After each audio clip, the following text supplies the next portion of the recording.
Alrighty, hey gang, happy Wednesday. Welcome back, you guys. Another episode of Stove Chat. It's episode 43. Pretty excited about that. And I'm Matt with Walker Stoves. As always, I'm your host, and thanks for being here. So we're here to talk about wood stoves, homemade wood stoves, masonry heaters, rocket mass heaters, and I think you guys probably know, but I've got a website, walkerstoves.com, where I sell plans for masonry cook stoves and rocket stoves and all kinds of stuff. And we're here to talk about how to build them, work through any questions you guys might have building them on your own, how we're doing with them, all kinds of stuff. So, place for stove enthusiasts to gather. So, welcome everybody. Glad you guys are here. Thanks for showing up. Really appreciate having everybody. As always, you guys, it's just awesome to see y'all two trance. Thanks for being here. Robin, Belgian Gulch, always learning. Fred, thanks for that. I really appreciate it, man. That's nice to hear. It's appreciated. Nice to have you here. And Steve, I want to say thank you so much. I got your email while I was setting up, and I was planning on answering your questions here, so I'm really glad you're here. That's some great stuff to go over here for the show. So we got a great show today, you guys. I got some really good questions. I got some great emails. It's definitely happening. It's building time out there. Just in the last couple weeks, my emails have been really lighting up and starting to see a lot of people making progress on their builds and starting to kick tires and all that stuff. So, hey, Finbear! All right, back from Finland. Well, still in Finland, but nice to see you there, visiting from Finland, joining us from Finland. David Swanson, hello. Mark, great to see you. Tall Shadow, great to see you. Everybody, so appreciate you guys. Thanks for being here. So how you guys doing? You guys enjoying the summer? Getting your firewood up, hopefully. Hopefully I already got it up for this year, I would assume, but it's good time to be gathering firewood. And let's see, what else? Hopefully just getting some summertime in, enjoying yourselves.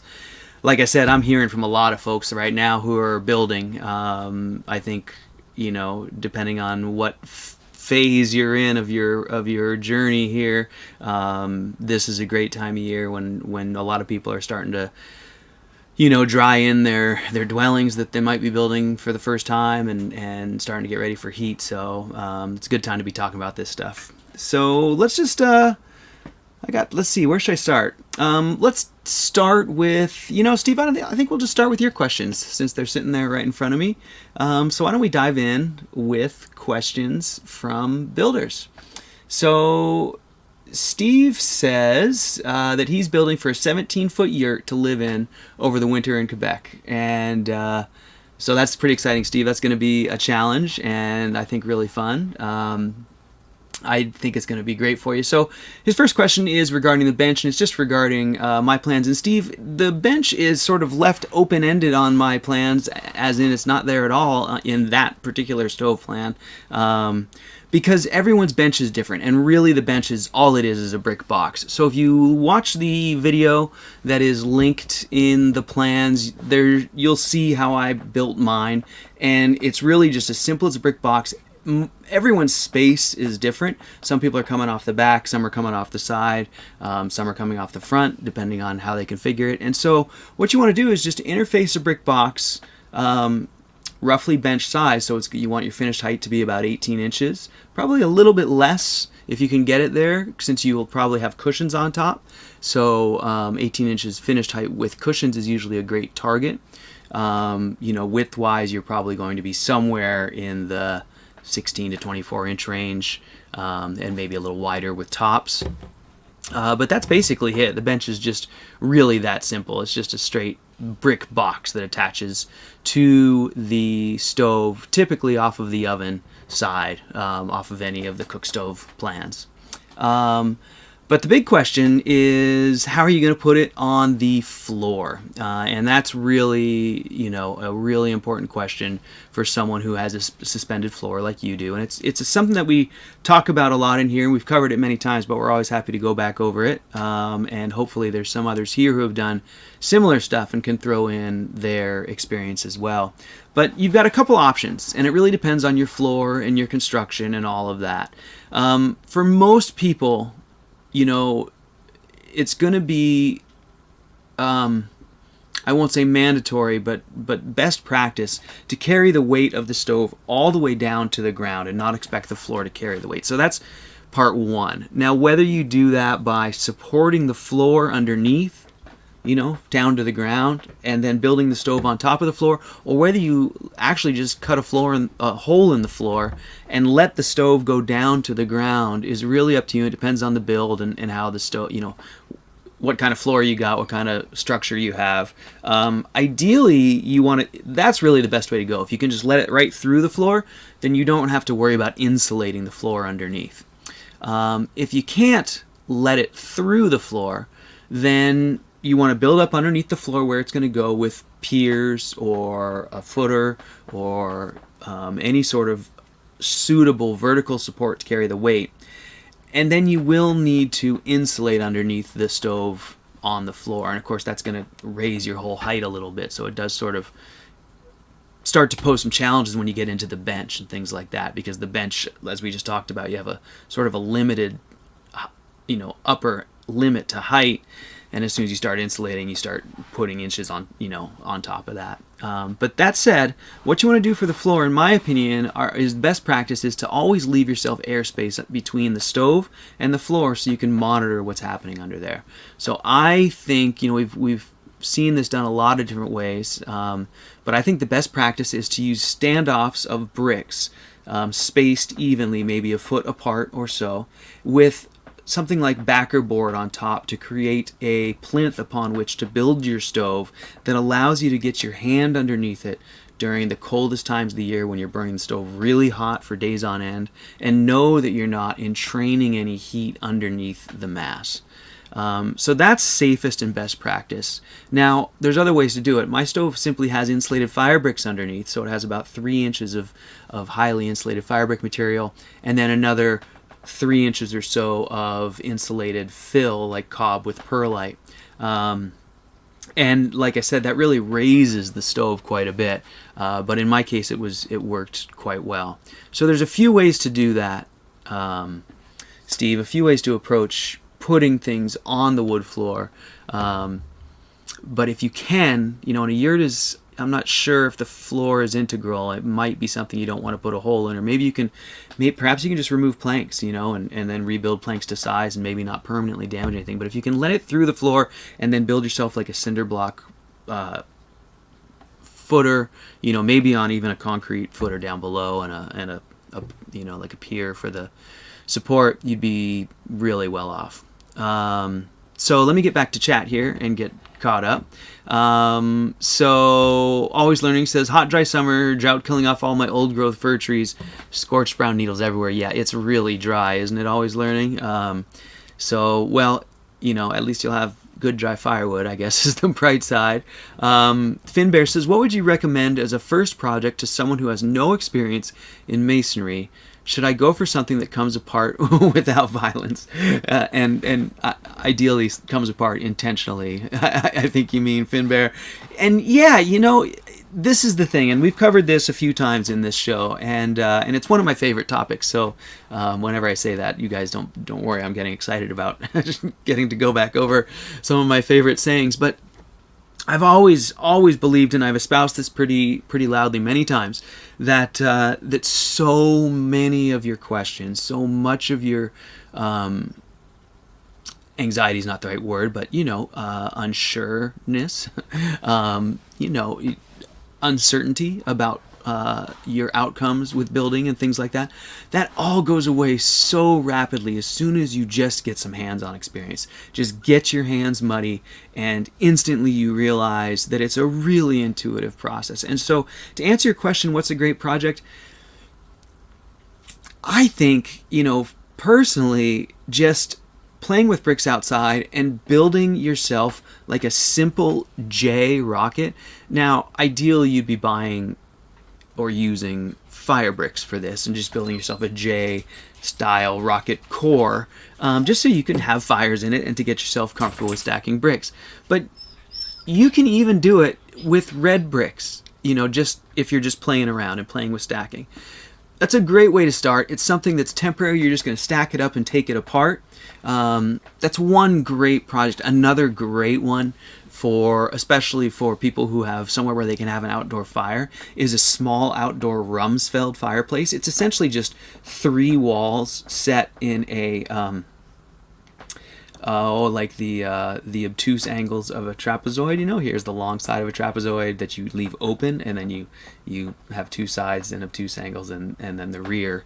So just a vertical wall, 3 vertical walls, that hold a fire, an outdoor fire, like an open fire, and that's a Rumsford fireplace. And what it does, it reflects the heat back into you when you're sitting in front of it. They're really effective. They focus the heat of combustion back on the fire a little bit for an open fireplace, and focus the heat, the radiant heat back out to the viewers. And it's just, like I said, 3 simple walls. There's a bit of an angle in it, so it stands up nicely and supports itself, and that is something that you can build outdoors and use, and actually get some nice function out of, and at the same time really get a good handle on stacking bricks. It's a great way to play with level for your lifts, meaning each layer of bricks. It's a good idea to play with different means of keeping things level and keeping things square and in line. So a Rumsford fireplace is a great way to go. And those are both, the J-Core and the Rumsford, those are both really small projects you can do with, 50 brick or something that you might have laying around, or you might salvage from somewhere. Those are a great way to start. There's a lot of other things you can do, of course, little seats and benches and things like that outside. But I think those 2 are both really functional, things you can set up, have fires in, and take them down, and that's a lot of fun. So let me catch up with chat here. And as Belgian Gold said, using clay sand mortar, it always comes apart, so you can always play with it, which is really, really fun for that. So yeah, Steve, glad you're here to get all the info. It's really great to have you, and I'm glad that that it's being useful. So you'll be elevated a few feet. So like I said, what you really want to do is, if you can't, if your floor is floating, get underneath there and support up under the floor with some piers, so that the weight of the stove goes vertically right through the floor, right to your supports, right to the ground. That's not hanging on the floor. So one last question from Steve there is, he says, and this is a really good question, and it's one for the group, so I'm going to put this back to all of you guys, is Steve says, are there any other considerations that you would recommend for building a masonry heater, specifically a Walker tiny cook stove, in a yurt? And my only recommendation, Steve, which I think you're probably aware of, is if possible, you want to build it in the center of the space. Obviously that makes the most sense in a round space. It makes the most sense with a masonry heater. Unfortunately, it's a pretty significant compromise with regards to layout, so most folks usually end up making a compromise and moving it away from the center. And I understand that. I'm not saying you have to put it in the middle of the space, but that would be my recommendation. You will definitely get the most heat, out of it in the space in a usable way if you can center it in the middle of the yurt. So other than that, I don't think I have a whole lot of advice. Chimney's important, of course. You just want to make sure your chimney's up and above the peak of the yurt and above any outlying obstructions. You're going to want to have good draft in there. But otherwise, I think you will be probably really toasty in there. It sounds like it's going to be just wonderful. So as I catch back up with chat here, Tutrance, thanks for throwing this in. Tutrance says, I left a brick width air gap between the rocket and the bench, and the floor gets warm, never hot. So that's the very best way to go, is when people say, how do I insulate? I'm going to build on a wooden floor. How do I insulate below it? The very best way, in my opinion, is an air gap. Usually a brick width is adequate. And in that way, you always know what's going on under your stove.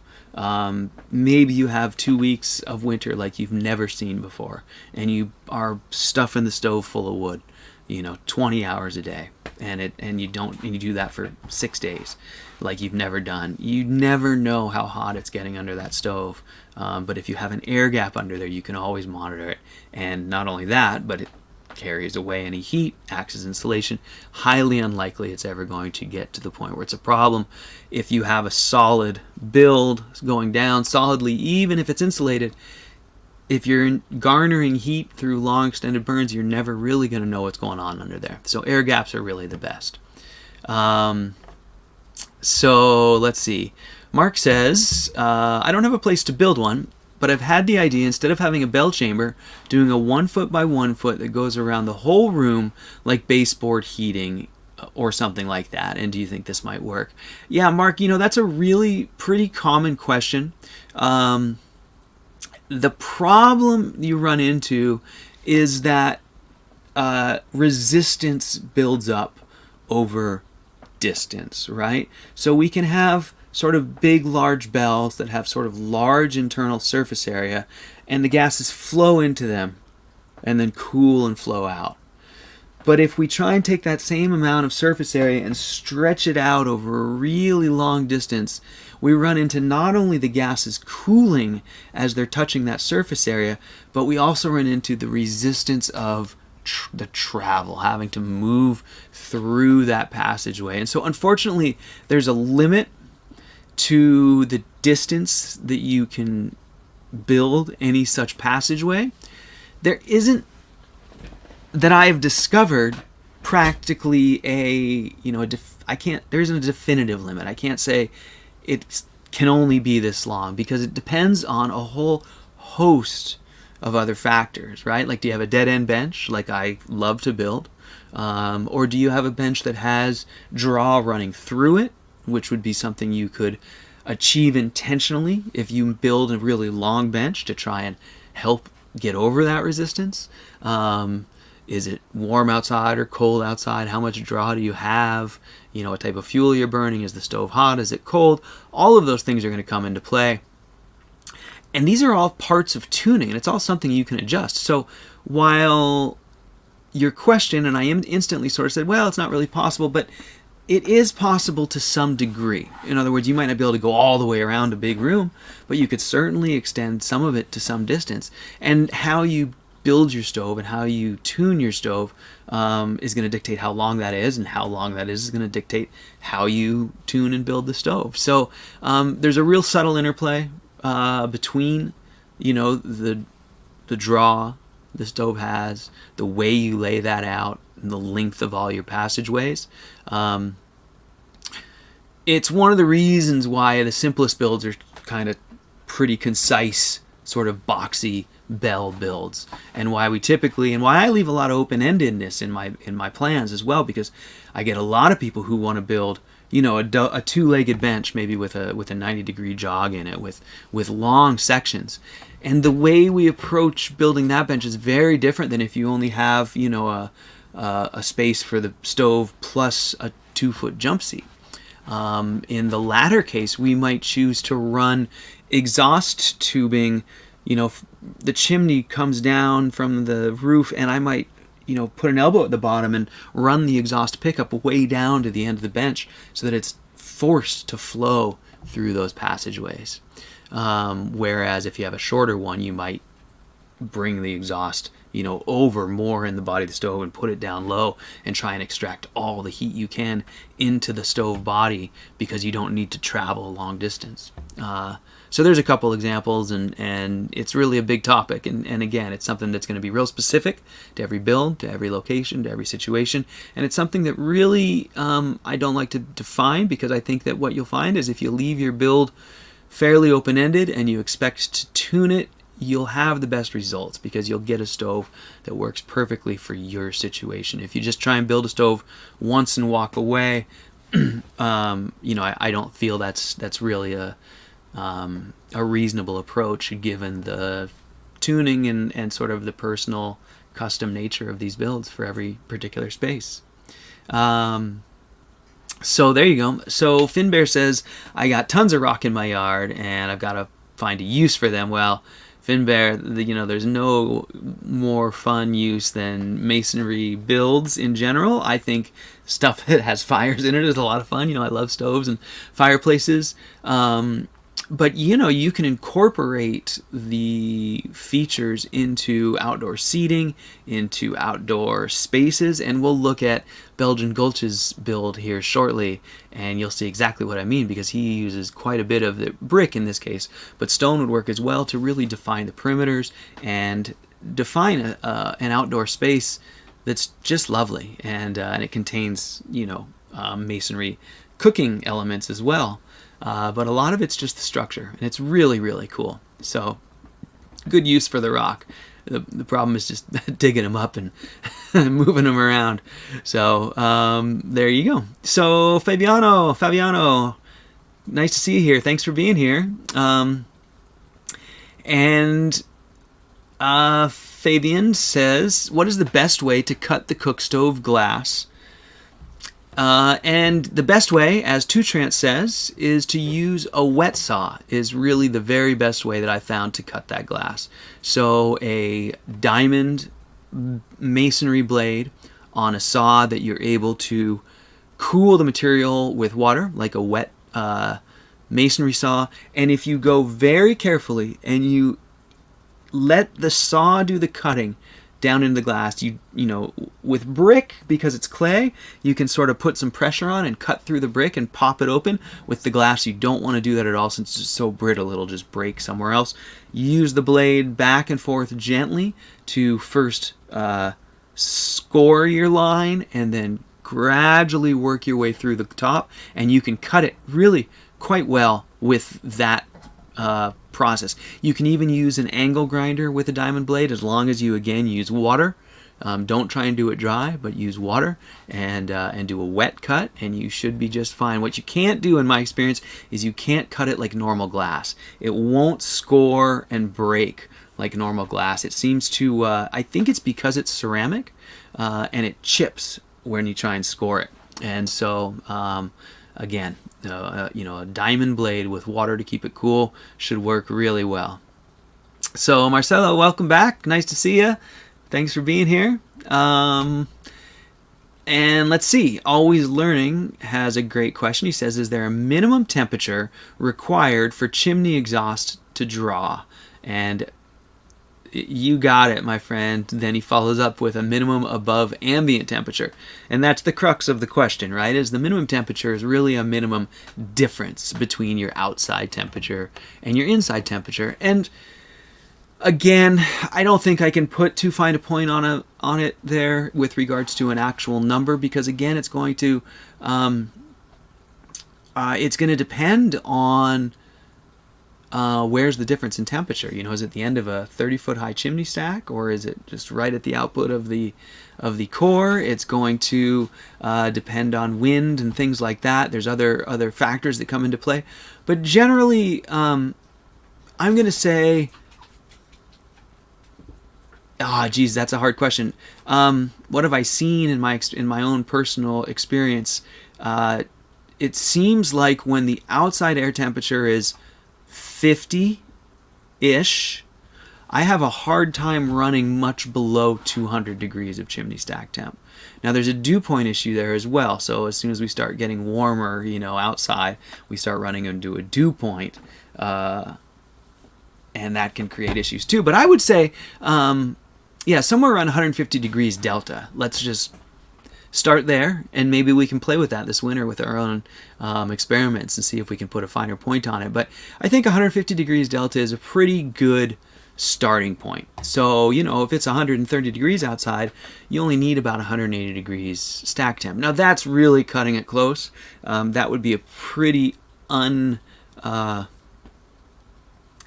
wouldn't be a real stable stack with that low of a delta. So it's hard for me to answer this question. I think now that I'm thinking about it, I think maybe it changes, right? Because there might just be a minimum stack temp. Because as the outside temperature drops, it's not like your stack temp. Your stack temp really can't get terribly low. I mean, because you kind of has to be a certain minimum, but I guess that's because there has to be combustion. I don't know. Always Learning. You might have stumped me there. It's a fun one to think about. You can kind of do chicken or egg with it, because it's sort of like, well, Depends on if we got good combustion or not.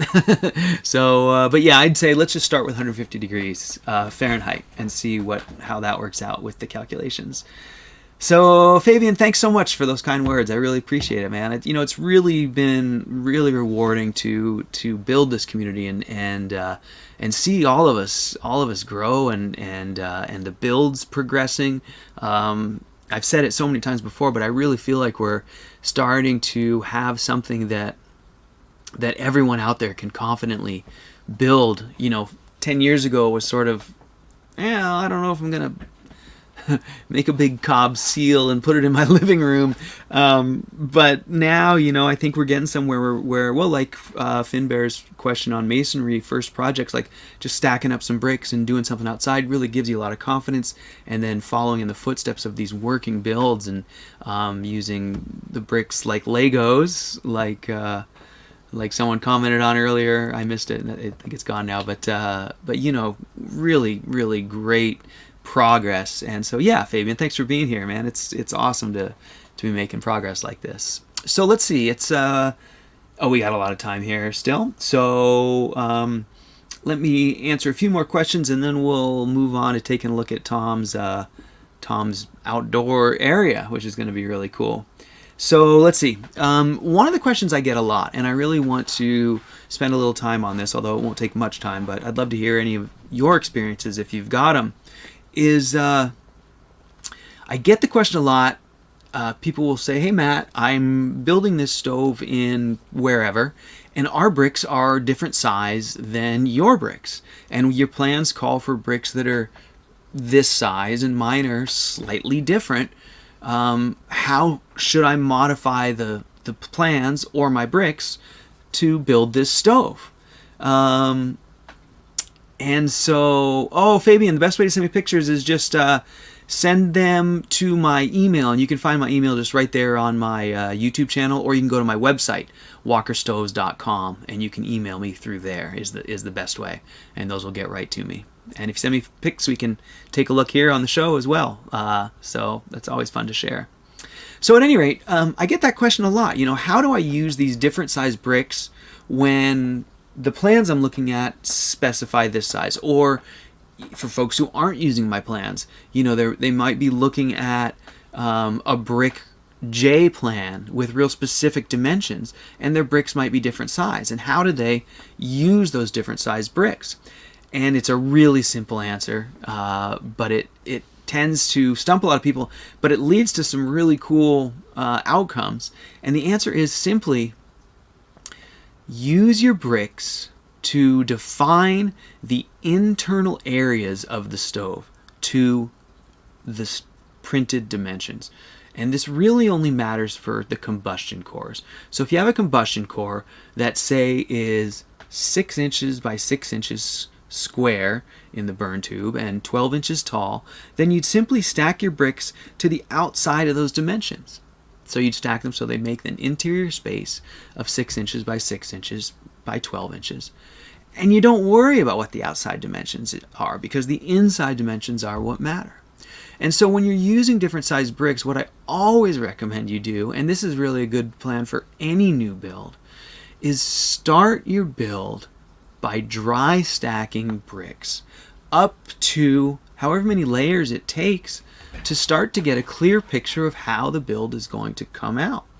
So once you do that, you'll be able to see that, if I build it like this, I'm going to be making a cut every layer, but if I extend it by 1 inch this way, I can use my full bricks, or vice versa. Maybe you want to pull a brick out and shrink the whole stove by 1 inch, as long as the internal space around the combustion core and the combustion passageways are the same, and as long as you respect the cross-sectional area of the chimney as a minimum, and that's another factor that we talk about a lot here, and we'll go back over that in a minute. But as long as you respect a couple basic rules, the brick size can go ahead and dictate the outer size of the shell of your stove, as long as the internals conform to the combustion core's internal dimensions.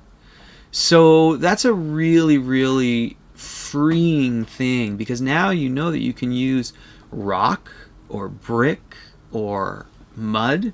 or any number of things to achieve your build, and the outer dimensions are going to fluctuate. Okay? So you don't really want to pay too much attention. And anyone who has my plans will know that those measurements, they vary all over the place. And that's because I literally built those stoves in the software just like you build them by hand, placing the bricks by hand using different size mortar joints, because the stove doesn't look right unless you do that. It just doesn't look like brickwork. And so there's a lot of variables there. You are building this with, like we started out talking about, different size bricks, but you're also using mortar, so flexible, variable joints. So there's a lot of leeway there, and that's intentional. My goal is that, the plans give you the basic skeleton of a stove that will work, and then you are going to be, and you can consult with me to make sure that this works, but you're free to make some subtle changes so it fits your space, your personality, and your goals, more closely. So hopefully that answers that question on brick sizes. It's a question I get a lot, and one of the universal things, and you'll see it when we look at Tom's build as well, is that no two builds ever look the same. And there's just way too many variables for them to come out the same. Everyone's using different materials. They're in different parts of the world. They have different goals. So that's normal. So don't worry too much about those dimensions and strict measurements. So with that said, that brings me to another question. And this is one I get a lot. People asking about adding fire brick splits inside the firebox as an abrasive liner inside the core. This is one we've gone over quite a bit, and it is an absolutely acceptable way to go. It does slightly change the characteristics of the core. If you have built a ceramic fiberboard core and you line it with fire brick splits, you're going to add a little mass to the firebox. So it's going to be a little slower to light and come up to temp. But once it's up to temp, it's going to burn just as clean. You're also going to remove a little bit of volume from the firebox. There's nothing to worry about there. You don't need to change the dimensions of the core to allow for that. I actually designed for those fire brick splits in the original layout of the ceramic fiberboard cores. But also, the front end of any rocket stove should be the space where there is the most restriction. So when you start to restrict the firebox, you start to, for the most, until to a certain point, for the most part, you actually tend to do good, because you tend to run the air closer to the fuel. You tend to get a little bit of a more concise package of air-fuel mix, and not only that, you create just a little bit of back pull, which tends to help these stoves run really smoothly. If you know Yanto's recommendations on the J tubes, when they start to puff and run, sort of run funky, you start to close off the inlet with your bricks, and as you restrict that, the stove might be not able to draw sufficiently to pull air fast through a hole this big, fast enough to keep smoke from going into the house. But as soon as you pull it in tighter, now it's coming in fast and no smoke can escape, and you get a more efficient burn. A firebox on your batch box is very, very similar.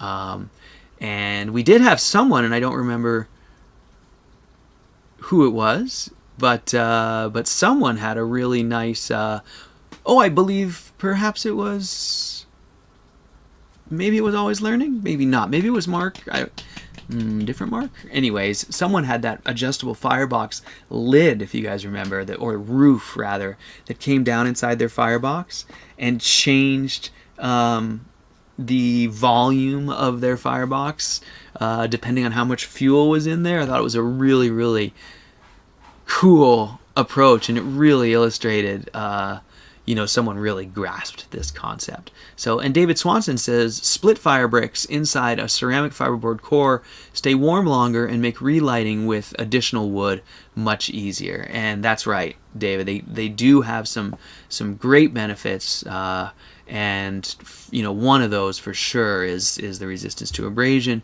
and then another one is they really do retain heat. And if you walk away for a while and come back, it's nice to be able to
Check, check, check. Check, check, check. Okay. Maybe it's back now. Looks like it is. All right. Huh. Well, that was weird. Check, check, check. You guys tell me when if it's back. It looks like it's back now, so I think you're just maybe catching up to me. But I see it in the in the software. I'll just wave. Can you hear me? Now can you hear me? Can you hear me now? No sound? Still no sound? Okay, Robin, thank you. Okay, sweet. Whew, okay, so let's see. I think we're back. Yeah, okay, good. Good. Okay, cool. I have no idea what happened there. Sorry, guys. Thanks for bearing with me. It looks like the computer just dropped it for some reason. But it's back. Okay. So, Mark, that's right. It was you. I remember we were looking at your build, and that's right. Mark is talking about the floating firebox ceiling. That was his idea, and yeah, Mark, I'm not sure that it's worth the extra complexity either. I would probably hesitate to guess that it's probably not worth the extra complexity. But worth is in the eye of the beholder, and it certainly is worth, in my opinion, playing with, and it seems like it's fun. You know, I wouldn't probably put that as a, you know, in the plans, right? But it's fun to play with for sure. And like I said, I just thought it was an awesome idea. It just really shows a really keen grasp of kind of some of the concepts there. So anyways, what I was talking about there in my silent moment to myself was I wanted to go back over a real simple concept in stove building, but one of the most important basics, and it's the concept of maintaining the cross-sectional area of the system size, aka the size of your chimney, maintaining the same cross-sectional area throughout the stove. And this goes right back to what we were just talking about if anywhere is going to have reduced cross-sectional area, you want it to be the very initial entrance to the stove, as we were talking about with Mark's firebox, firebox volume reducer, and with Yonto's bricks over the J-tubes opening. Cross-sectional area is a really important fundamental part of rocket stove building, and it's one that every beginner needs to have a firm grasp on. So let's just go over the basics really quickly, and for all the newbies who are watching. So cross-sectional area refers to, again, system size cross-sectional area, which of a round chimney is calculated using pi r squared. So in the case of a 6-inch chimney, it's pi times the radius of the chimney squared. So 3 times 3, which is the radius, is 9, right? Times pi times 3 is 27 point the whatever, 14. And you end up roughly with 29 square inches of cross-sectional area in a 6-inch build. So if you were doing an 8-inch chimney, the calculations would be the same, and it comes out to roughly 52 square inches of cross-sectional area. So the important rule of thumb for all rocket stove builds is you must maintain the chimney's cross-sectional area as a minimum inside all passageways of the stove beyond the combustion core. With the combustion core, you really want to follow the design to a T, because the design parameters were designed using testing gear, and it's very, very specific to get the burn as efficient as possible.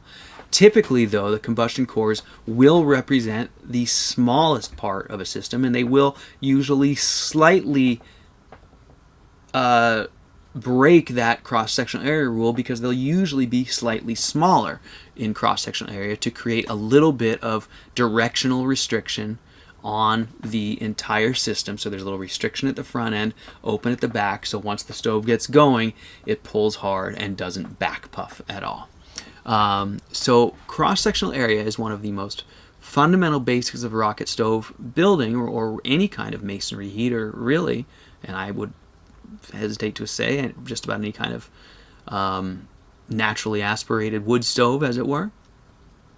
But it's one that is it's probably one of the most common questions I get is, how can I modify this stove? Can I build these passageways like this? Can I do this? Can I do this? And so really the answer is you can do just about, anything you want, as long as you maintain cross-sectional area at a minimum and maintain draft throughout. So that's just an important basics of rocket stove building that I just wanted to get down on video, because I realized that we talk about it a lot and I don't think we'd ever really defined it. So there's that. So with that said, let's get into the part that everyone's been waiting for, you guys. Let's dive right into to taking a look at Belgian Gulch and his amazing Walker brick oven barbecue and outdoor cook area build. So Tom, I just love this, man. It is so cool. And let's just jump over to the photos and start taking a look. So one of my favorite things about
Okay, that should have it back. I don't know why all of a sudden it wants to drop my microphone randomly, but I'll try and catch it next time. I can see it on the broadcast software here.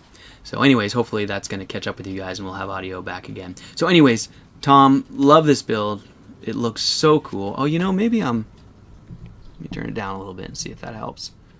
Maybe I'm just peeking or something. So anyways, yeah, I don't know why it's doing that. But anyways, this build is fantastic, Tom. It's looking so good. I love building the outdoor space with the bricks. It just seems like a lot of fun. So let's scroll through these and take a look at what we've got going here. Sorry about dropping the audio, guys. I have no idea why it just decided it wanted to drop occasionally. Hopefully we'll keep it going from here on out. So anyways, this is Tom's oven. I don't know what part of that you heard. I'll probably repeat myself over and over. But here's the beginning of the build, and this is down low. He's just putting the core inside that base there, and you can see here his core inside the base, and it is a firebrick split core, and he's got super wool all around for installation. Just a beautifully simple build, a perfect way, in my opinion, to build a barbecue. This is going to have a lot of really great characteristics for cooking, in that it's going to, while it will take a little bit of time to come up to temp, once it comes up to temp, it's going to be real stable at temp. It's going to hold heat really well and be really good for long, slow, stable burns. So you can see how neatly it all fits together. That brick core just fits right into the plinth base there, surrounded by installation. And then as we move on here, there's the top of the bricks before the installation, and now his build is really coming together. And Belgian Gulch, you're here with us. I got a question for you. Did you use, well, one, I believe you poured a footing for your walls, but maybe you didn't. It looks like you did, but I think you did pour a footing for your walls. And then my other question, which I can see actually now that I'm looking, is and I don't think you did you use any rebar in the vertical corner sections because you built so high, or did you just stack the bricks? In other words, do you have any other vertical support other than just the brick themselves? And do you have a concrete footing? Anyways, I just love this. And like I was saying, which I probably was saying when I was quiet, I was envious when he first showed me the photo because it seems so fun to have a project where you can just sort of go outside and, you know, laying all these bricks in one big fell swoop would be a pain in the butt. But laying these bricks kind of at your leisure is a really enjoyable task, in my opinion. It's such a mellow pastime going and laying a few bricks. And lastly, Tom, if I can ask, what type of mortar are you using out here on the outside? On the outer wall, are you still using just our sand clay because you're going to build a roof over it, or did you switch to a setting mortar for this area? And I don't know what I would do. I would want to use the sand clay because I'd want to maintain the ability to take it apart and put it together, and plus because it's so nice to just go do small batches when you don't have setting mortar. So this is the beginning of the build, and as we move here, we'll move on. So Belgian Gulch says there is a footer, but there's no rebar. Great to know. Thanks for the input there. It just looks so fun. You're really inspiring me. It almost makes me want to go build a little brick shit house, if I can say that. It just sounds kind of fun to just build a little brick building. So anyways, this is now the core enclosed. This would be the oven floor, and there is the exit from the core coming up into the oven. So really cool build. Now we've got the door, and you can see a secondary air horizontal piece sticking out there. So there's the firebox entrance, and beautiful work, Tom. It's really looking great. And now you guys can see he's really starting to build this structure up. He's got these supports on all four corners for a roof, and I think you emailed me that the answer to that, or maybe you put it in chat, was just because lumber is so expensive and bricks are 40 cents a piece or whatever. I thought that was awesome thinking, man. Really good idea. You know, if you wanted to build yourself a wooden structure that was just a roof over your head, you know, you'd spend a fortune even just doing those lower supports. So really neat. So yeah, and then he goes on to add that he used Portland sand and lime, which is what I expected on the walls because it's going to be exposed to snow, and I figured as much. So that's probably what I would do too. I would want to use clay and sand, but I think it's the prudent choice would be to use a setting mortar for the outer walls, and then I'm assuming you still used clay sand for the oven build, for the barbecue build. Because that's what makes the most sense there. So here we are, moving our way up to the top of the oven there, and then really neat. I love the way you framed the opening here with the angle iron, Tom. I think that makes for a really nice finish on this door opening. Another thing you can do is you can put another set of angle iron inside that same doorway facing the other way, so you'd have a flange upon which to close a door. It's not necessary, but there's a couple ways you can approach that. You could even have a Z bracket that did exactly what yours does here. You know, create a trim face that captures the corner, and then also sort of creates a lip on the inner side to create a flange upon which to mount the door. And then Belgian Gulch just follows up with the build. He says absolutely to sand clay for the mortar for the oven, and the roof's going to be a 12-12 pitch roof standing on those brick verticals. So that's going to be beautiful, beautiful, beautiful. And you might inspire me, man. I might just have to take a trip to Home Depot before too long here, or better yet, have them deliver a pallet of bricks or two. It's really quite affordable to play with bricks. A few $100s gets you a long ways. So that looks absolutely awesome, Tom, as Tall Shadow says, and I totally agree. But we're not even to the good part yet. So this is still he's still just in the construction phases.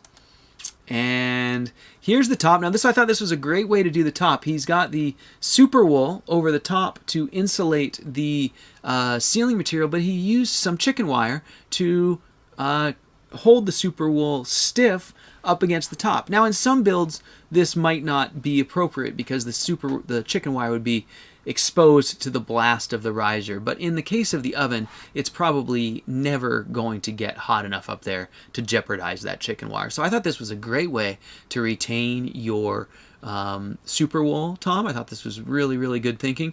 There's a few other ways to do it, but this was really creative. You guys got sound? I see it on my thing. It might have dropped out and come back. So I think I still have it. Okay, good. Thanks, Fred. That helps. So there's the top. I'm just going to keep going.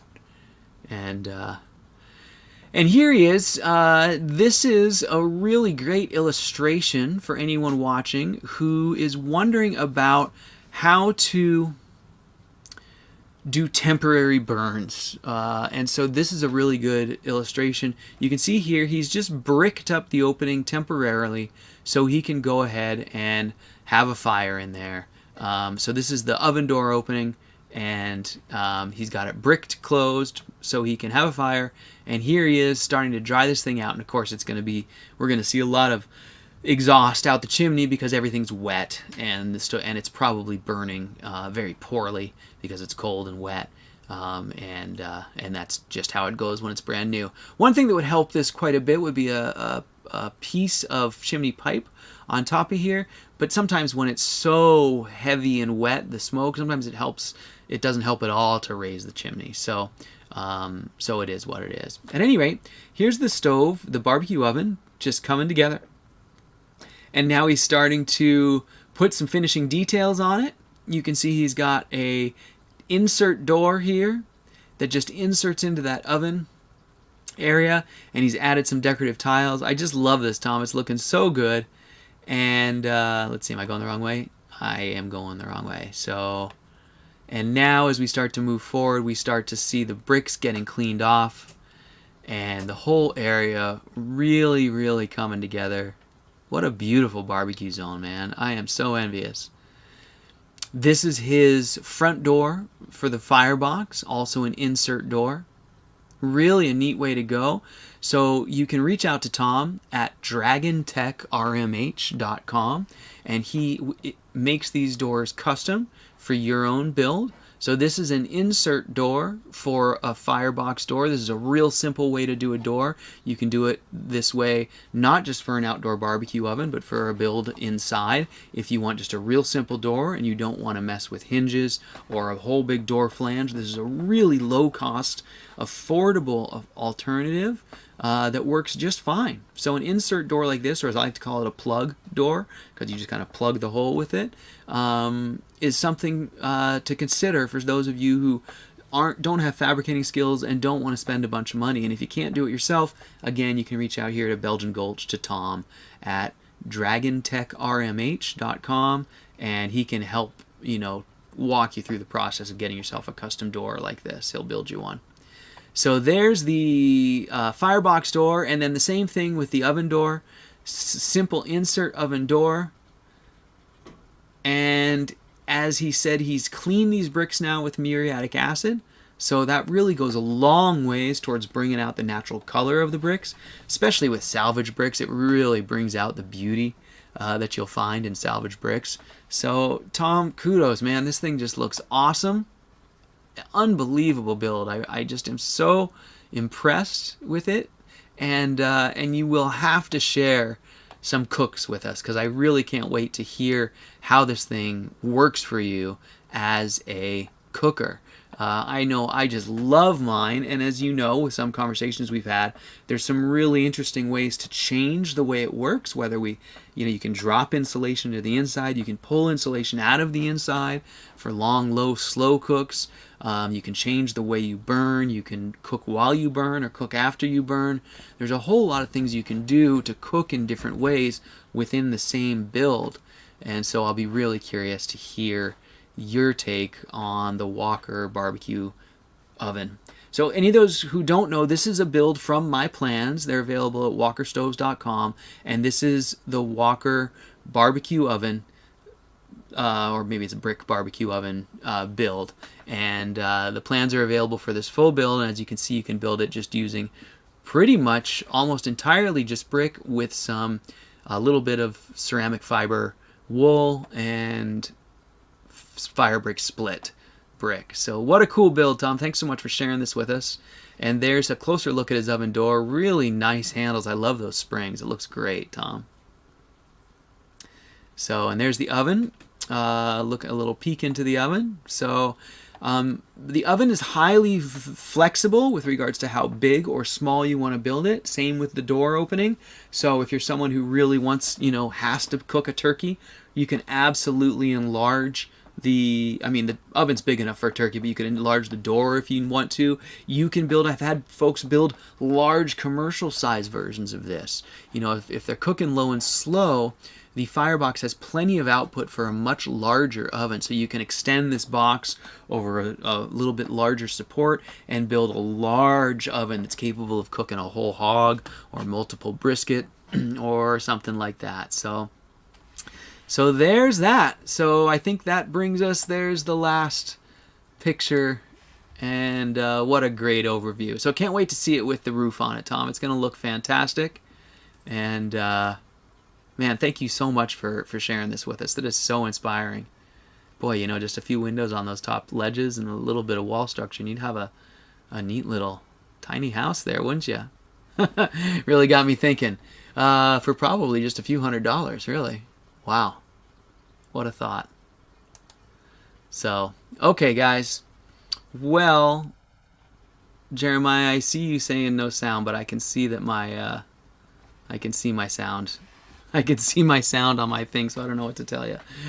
So maybe it popped off and popped back on. But that's okay. We're at an hour. So I am going to call it on this one. Can you hear me? I'm still going to keep talking. And David Swanson throws in a great addition here. He says, reuse oven door from discarded gas stove. That's a great way to go, David.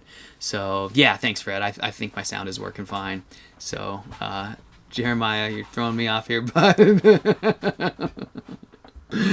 he might be just trolling me. So, all right, you guys. Well, that's the end of Stove Chat 43. Thank you guys so much, as always, for joining me. I really appreciate all your support and comments. And if you're building a stove, good luck on the build. Please hit me with your questions. Go check out walkerstoves.com if you haven't already. We got a lot of great plans for sale there, and my goal is to help you build the best stove you possibly can. So please come back with your questions. We'll be here, I think, weekly for at least a little while going into the fall here. And my goal here is to provide a resource. So if you're building your stove or thinking about building your stove, you can come here and get your questions answered. So we'll see you guys next week, next Wednesday, 11 a.m. And I guess I'll hit the outgoing video, and that'll do it. So thanks, you guys. Have a great rest of your week, and I'll see you guys next week. Thanks.